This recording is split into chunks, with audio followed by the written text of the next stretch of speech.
Shalom Bapak Ibu, semangat pagi. Hari ini kembali kita berjumpa hari Sabtu 15 Februari 2025. Mari Bapak Ibu Saudaraku, kita mulai hari ini bersama dengan Tuhan, berjalan bersama Tuhan. Kita melihat terobosan keajaiban Tuhan lakukan. Kita mulai dalam doa Bapak Ibu Saudaraku. Bapa, di dalam nama Tuhan Yesus, kami bersyukur untuk pagi ini Tuhan. Kami datang mencari wajah-Mu, mencari kebenaran-Mu, mencari kehendak-Mu. Mari Roh Kudus pimpin kami berjalan bersama-Mu untuk kami melihat penyertaan-Mu, terobosan keajaiban-Mu terjadi dalam hidup kami. Terima kasih Bapak, kami bersyukur dalam nama Tuhan Yesus. Haleluya. Amin. Nah Bapak Ibu Saudaraku, kita dalam minggu ini masih belajar tentang bagaimana cara menerima mukjizat, bagaimana melalui firman, melalui doa. Dan kemudian hari ini kita mau belajar tentang bagaimana cara kita bisa menerima mukjizat, mengalami terobosan daripada Tuhan, yaitu dengan membuang semua khawatir Bapak Saudaraku. Ketika kita khawatir, maka kita tidak bisa percaya.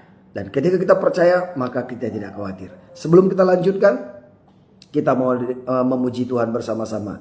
Janganlah hendaknya kamu khawatir. Oke, mari Bapak Saudaraku, kita boleh ikuti lagu ini bersama.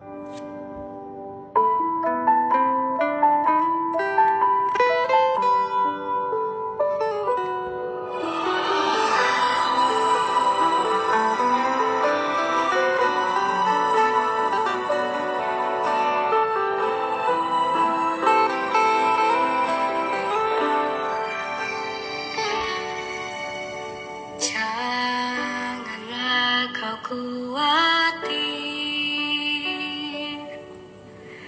tentang apapun juga, tetapi nyatakanlah dalam segala hal padanya. Pada waktu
Amin, amin, amin, amin, amin. Haleluya. Bapak Ibu Saudaraku, jangan khawatir. Bapak Ibu Saudara tahu kenapa firman Tuhan berkata jangan khawatir? Karena banyak yang membuat kita khawatir, Bapak Ibu Saudaraku. Banyak hal yang membuat kita takut, banyak hal yang membuat kita khawatir. Jadi kenapa Tuhan berkata jangan khawatir? Karena ada yang membuat kita khawatir. Kenapa Tuhan berkata jangan takut? Karena ada yang membuat kita takut. Tapi walaupun ada yang membuat kita takut, firman Tuhan berkata jangan takut. Wow. Bapak Ibu Saudaraku, pagi ini kita mau belajar lebih lagi bagaimana kita menyerahkan segala kekhawatiran kita kepada Tuhan. Karena ketika kita khawatir, maka kita tidak bisa percaya. Namun ketika kita percaya, seharusnya kita tidak khawatir. Dan memang Bapak Saudara, bukan hanya orang-orang tertentu, semua orang pasti pernah khawatir. Masalahnya kita membiarkan kekhawatiran menguasai hati dan pikiran kita, atau kita mengalahkan segala kekhawatiran kita dengan iman dan percaya.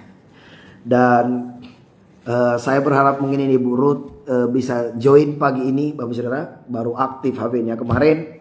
Dan kita mendengar kemarin kesaksiannya Pak Aman Huta Barat, dan bagaimana Bapak Ibu Saudara membangun sebuah rumah dengan dana hanya 2 juta di tangan.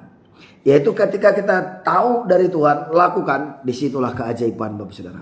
Saya juga sudah bersaksi bagaimana sering sekali, Bapak Saudara, hampir setiap kali ketika Tuhan suruh melakukan sesuatu, justru tidak ada dana di tangan. Dan seperti ketika Tuhan suruh bangun gedung gereja, dan gambar yang diberikan oleh arsitek itu 1,5 M, dan di tangan belum ada dana, di rekening juga belum ada, tapi karena tahu Tuhan suruh, lakukan. Nah, jadi Bapak Ibu Saudara, bagaimana kita menanggulangi khawatir ini? Ya, itu kita mau belajar Bapak Saudara pagi ini. Dan alright, sorry, kepencet Bapak Saudara. Alright, sekarang bisa ya terkoneksi kembali. Alright, Bapak Ibu Saudaraku, pagi ini kita mau lanjutkan sepanjang minggu ini seri tentang bagaimana kita mengalami mukjizat, mengalami terobosan, mengalami keajaiban Tuhan. Bapak Ibu Saudaraku, itu tidak terjadi begitu saja. Ada dasar-dasarnya, ada kunci-kuncinya yang kita bisa lakukan untuk kita bisa mengalami terobosan, mengalami keajaiban, melihat jawaban doa, melihat penggenapan firman, Bapak Ibu Saudaraku. Nah, mungkin Bapak Ibu Saudara, kita sering melihat kenapa ada orang mengalami begitu banyak terobosan, mengalami begitu banyak mukjizat, sementara ada juga yang lain mereka tidak mengalami apa-apa. Dan apa rahasianya? Dan itulah sebabnya juga saya mempelajari itu, dan memang ternyata Bapak Ibu Saudaraku, ada memang prinsip-prinsipnya, ada memang kunci-kuncinya, ada memang rahasianya. Dan kemudian sekarang kita yang keempat, ini adalah yang kelima, hari kelima kita membahas mengenai 7 cara mengalami mukjizat. Dan kemudian sekarang kita sampai dengan cara menyerahkan kekhawatiran kepada Tuhan. Sebenarnya ada begitu banyak ayat di Alkitab mengenai jangan khawatir, Bapak Saudaraku. Memang beda-beda berapa, karena sekarang ada begitu banyak terjemahan Alkitab, baik di bahasa Inggris maupun di bahasa Indonesia. Nah, tapi kalau umpamanya jangan takut, itu hampir semua orang setuju 365 kali. Tapi tergantung terjemahan Alkitabnya apa, begitu ya. Nah, contoh kalau di bahasa Inggris pun do not fear sama don't be afraid, ya itu juga sama-sama jangan takut, Bapak Saudaraku. Dan itu artinya setiap hari Tuhan berkata jangan takut, jangan takut, jangan takut, jangan khawatir, jangan bimbang, semuanya, Bapak Saudaraku. Nah, sini sebenarnya banyak, tapi saya hanya ambil beberapa, Bapak Saudara. Banyak ayat mengenai jangan khawatir, ya, tapi kita nggak ambil semua. Saya ambil dari Filipi 4 ayat 6-7. Janganlah hendaknya kamu khawatir tentang apapun juga, tetapi nyatakanlah dalam segala hal keinginanmu kepada Allah dalam doa dan permohonan dengan ucapan syukur. Damai sejahtera Allah melampaui segala akal dan memelihara hati dan pikiranmu dalam Kristus Yesus. Nah, Bapak Ibu Saudaraku, bahkan khotbah di atas bukit pun Tuhan Yesus membahas tentang kekhawatiran ini, Bapak Saudara. Satu perikop itu kalau kita baca di dalam Matius 6 ayat 25 sampai 34. Bagaimana Tuhan Yesus menjabarkan mengenai kekhawatiran itu melanda bangsa-bangsa. Nah, di sini Bapak Ibu Saudaraku, saya ada mencatat ada 4 prinsip-prinsip menyerahkan kekhawatiran kita kepada Allah. Yaitu yang pertama, percaya kepada kekuatan Allah. Yaitu menyerahkan segala kekhawatiran kepada Allah membutuhkan percaya pada kekuatan dan kemampuannya untuk menolong kita. Lukas 1 ayat 37. Tidak ada yang mustahil bagi Allah. Tapi Markus 9 ayat 23 berkata, tidak ada yang mustahil bagi orang percaya, Bapak Ibu Saudaraku. Kemudian yang kedua, yaitu mengakui keterbatasan diri. Mengakui keterbatasan kita, bahwa kemampuan kita terbatas. Koneksi kita terbatas, pengetahuan kita terbatas, kemudian juga dana kita terbatas, semuanya terbatas. Tapi kita punya Tuhan yang tak terbatas. Karena itu Bapak Saudaraku, menyerahkan segala kekhawatiran kita kepada Allah juga membutuhkan pengakuan akan keterbatasan diri kita dan ketidakmampuan kita untuk mengatasi segala masalah sendirian.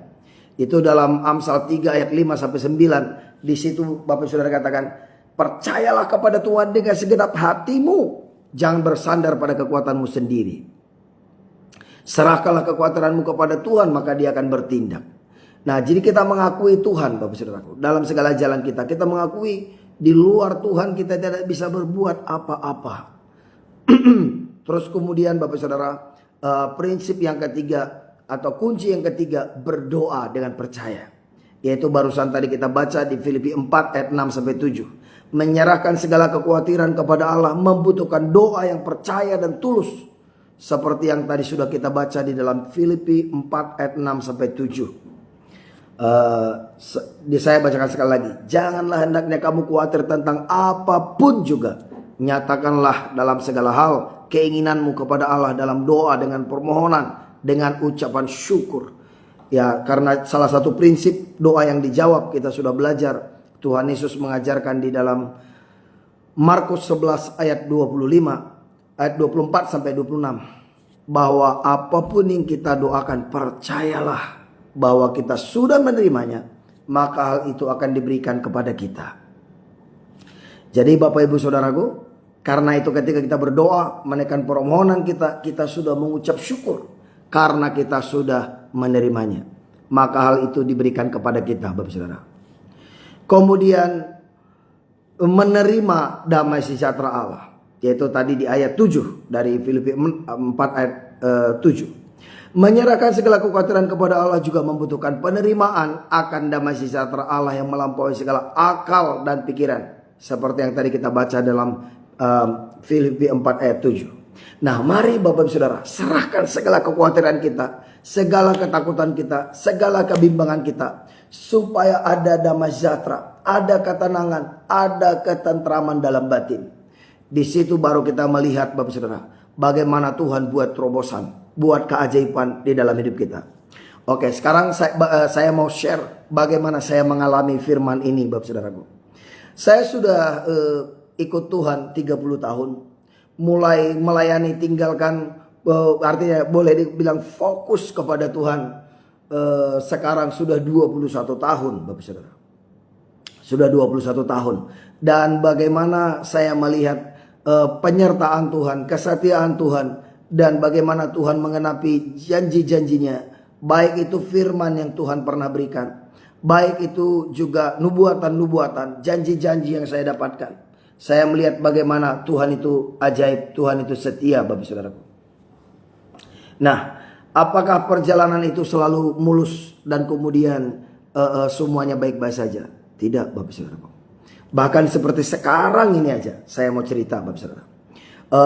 Kemarin mungkin minggu lalu saya sharing, Bapak Saudara, bahwa sejak tahun 2009-2010, Bapak Saudara, kita itu Tuhan berikan anugerah boleh mensupport banyak pelayanan, baik di dalam maupun di luar negeri, Bapak Saudara. Dan kemudian kita pergi misi ke bangsa-bangsa.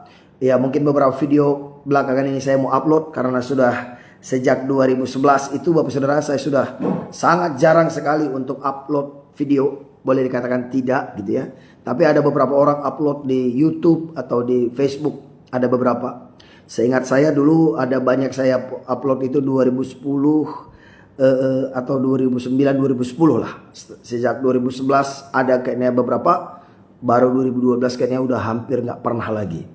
Dan baru mulai Januari tahun ini baru mulai ketika Tuhan suruh gunakan lagi medsos untuk memberkati banyak orang, kita taat Bapak Saudaraku. Nah, yang saya mau ceritakan begini.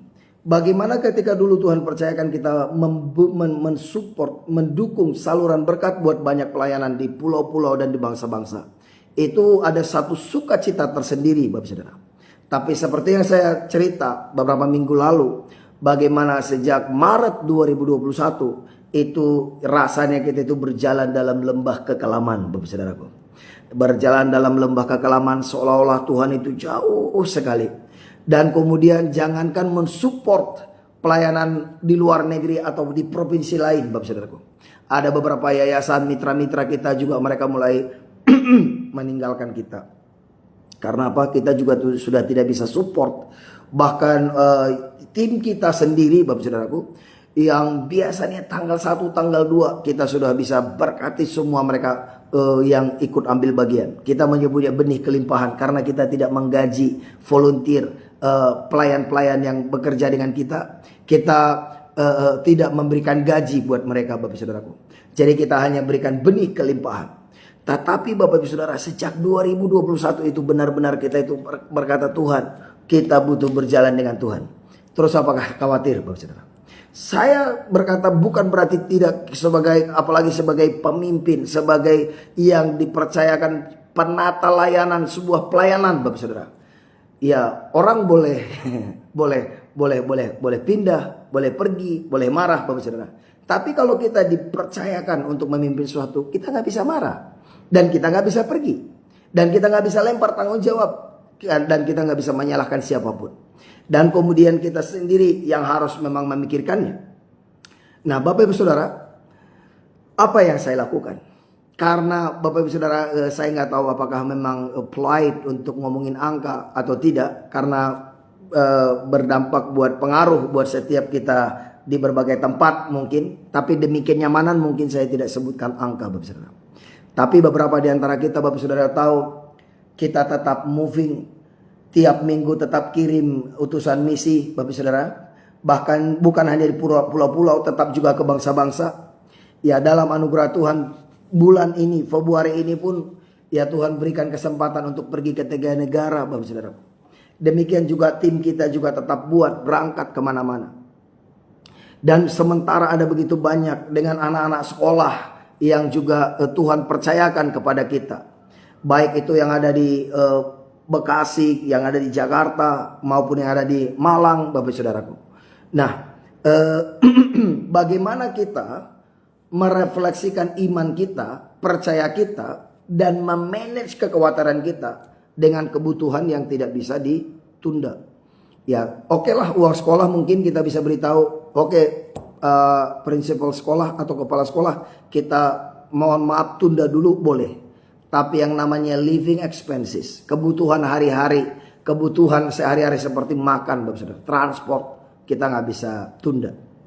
Dan bagaimana kita juga mudah ambil prinsip, kita juga tidak ajukan proposal.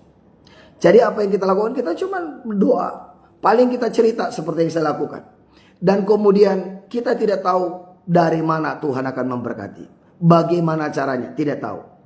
Apalagi sejak kemudian 4 tahun lalu Tuhan berkata sekarang mulai urusin pekerjaan. Supaya menciptakan lapangan pekerja buat mereka yang sedang magang atau yang sudah lulus.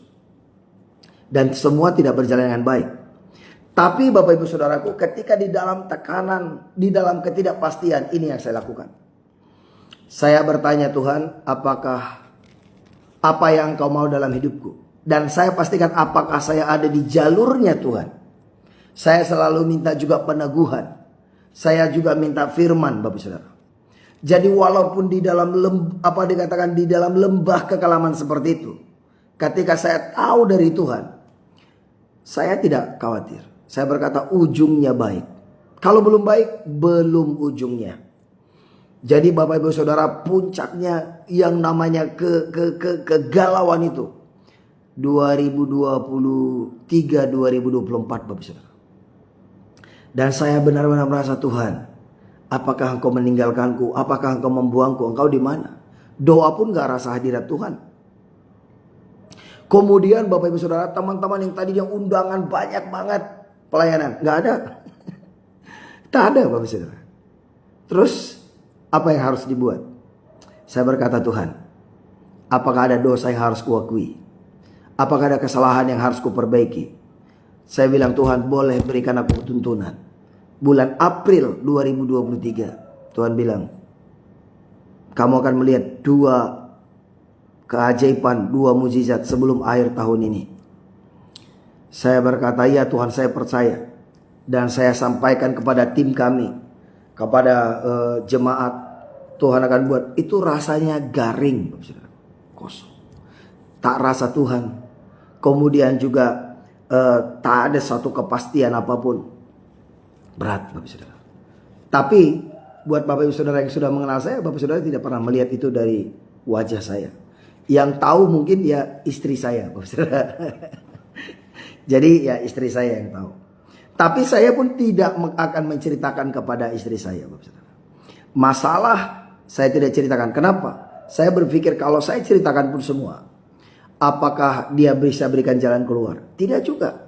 Itu adalah prosesnya saya.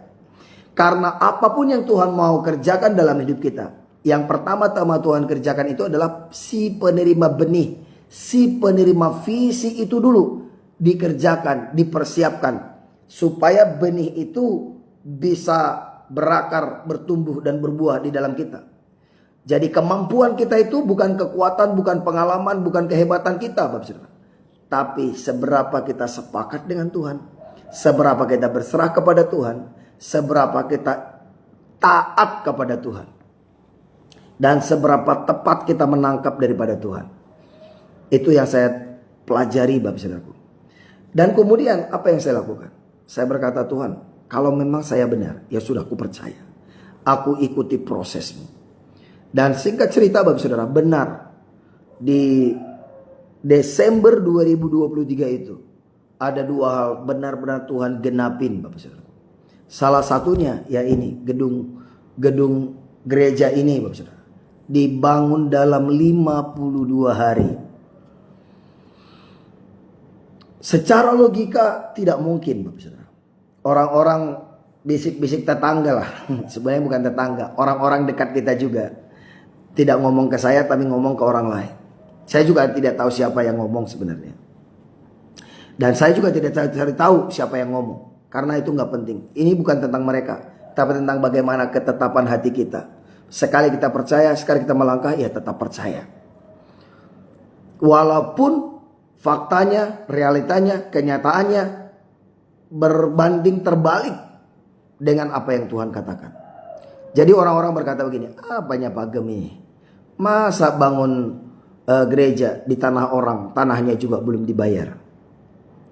Bapak Ibu Saudara, puji Tuhannya ketika itu disampaikan kepada saya. Sehari sebelumnya, puji Tuhan, Tuhan sudah membayar tanahnya Bapak Saudara. Kemudian juga bagaimana akhirnya Tuhan bukakan yang lain. Dan saya lihat kok bisa pas ya. Nah, tapi itu ngeri-ngeri sedap Bapak Saudara. Saya sudah ngomong, akhir tahun ini Tuhan mau buat mujizat, buat keajaiban. November nothing happen. Bahkan Bapak Saudara, yang terjadi gereja ini 23 Desember. Yang satunya lagi, ada proyek lain lagi, itu 29 Desember. Kok bisa? Kemudian saya dengerin lagi tuntunan Tuhan di 2024 bagaimana Tuhan.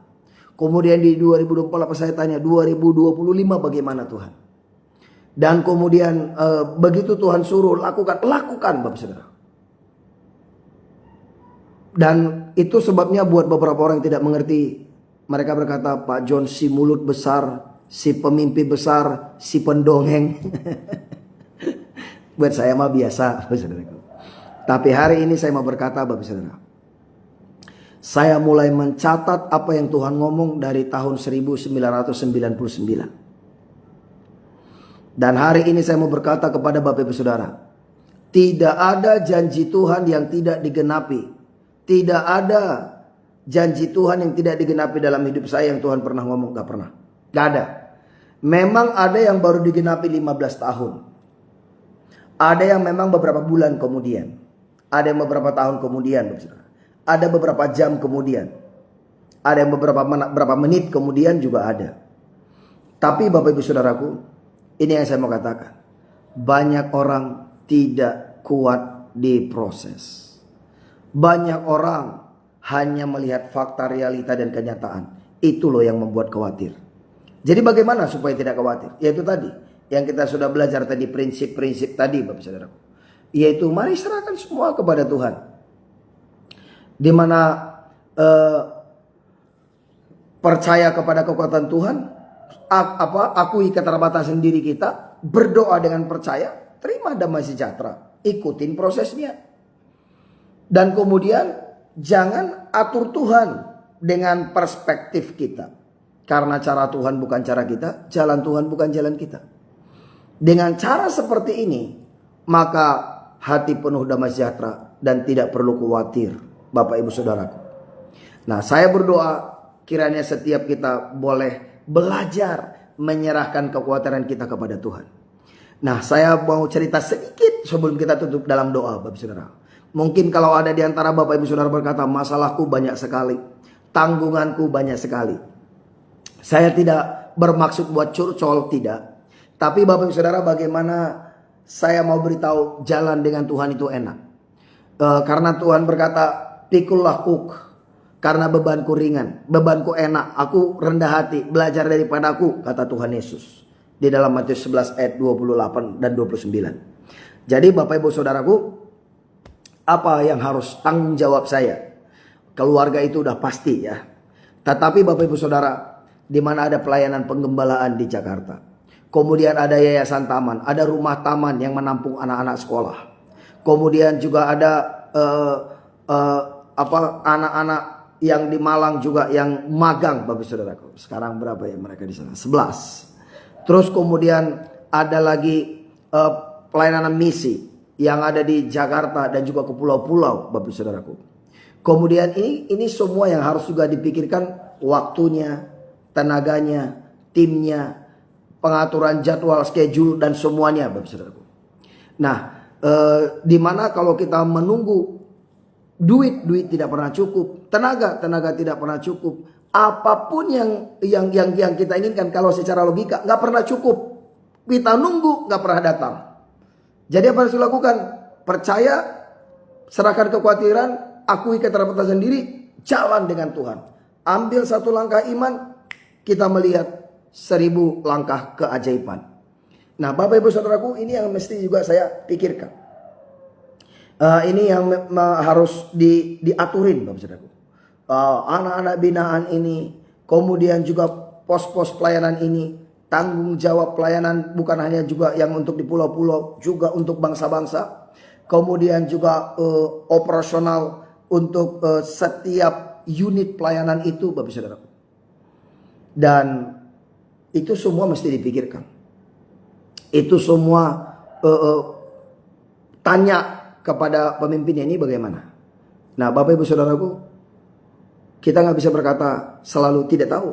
Maka kita harus berdoa, tanyakan Tuhan solusinya bagaimana. Nah, itu sebabnya Bapak Saudara, belum lagi yaitu tadi traveling time tadi, Bapak Saudaraku.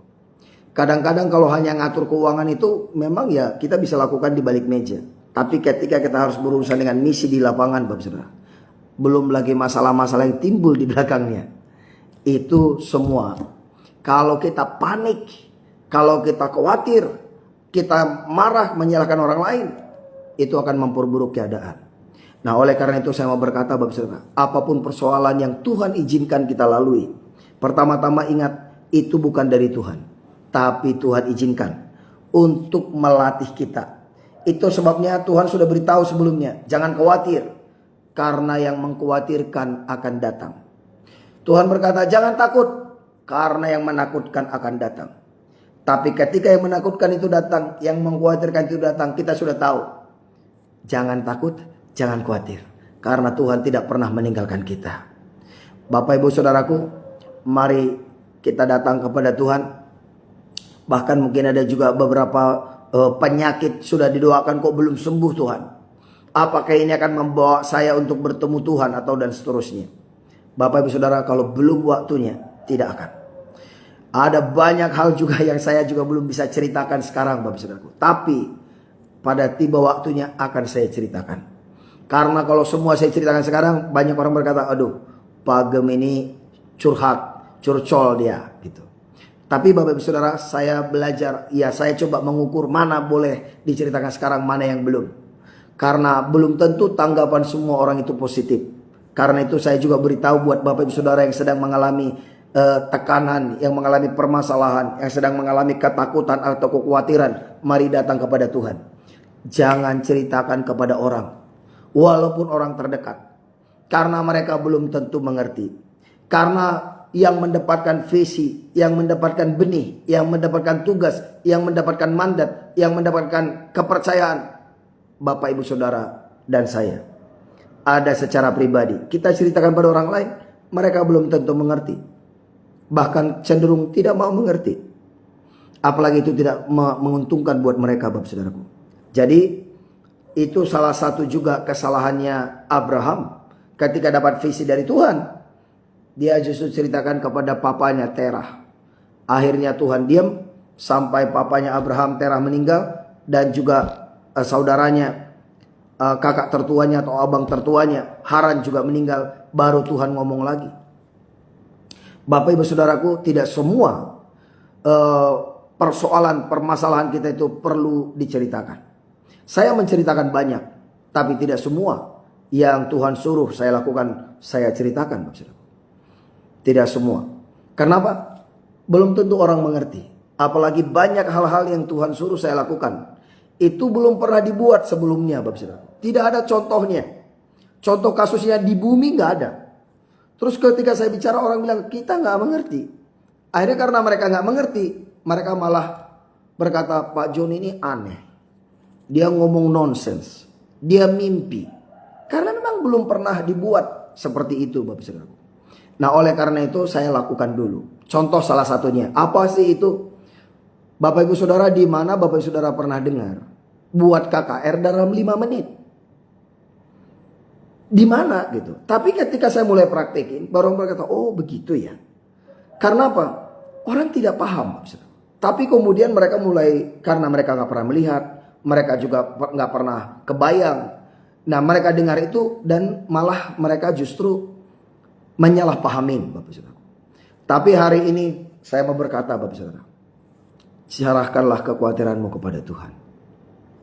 Karena ketika Bapak Saudara khawatir, maka iman tidak berfungsi.